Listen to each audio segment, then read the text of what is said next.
பண்டைய காலத்தில் ஒரு மகத்தான போரில் தோன்றியது அற்புத சண்டை. பகவான் கண்ணனும் சிவபெருமானும் நேருக்கு நேர் எதிர்கொண்டனர்.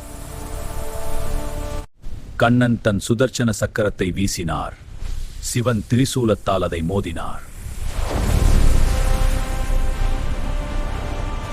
நாராயணாஸ்திரமும் பாசுபதாஸ்திரமும் மோதின. வானம் நெருப்பு மழையாகியது. தேவர்களும் ரிஷிகளும் பிரமித்து பார்த்தனர்.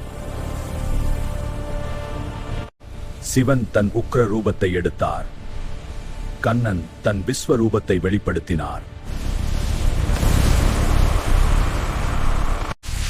நீண்ட போருக்கு பிறகு இரு தெய்வங்களும் ஒன்றையொன்று புரிந்து கொண்டனர்.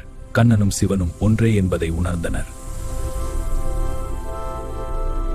இறுதியில் அவர்கள் ஹரிஹர உருவில் ஒன்றிணைந்தனர். கண்ணனும் சிவனும் ஒன்றே. ஓம் நமோ நாராயணாய. ஓம் நம சிவாய. ஜெய் ஸ்ரீ கிருஷ்ணா. ஹர ஹர மகாதேவ்.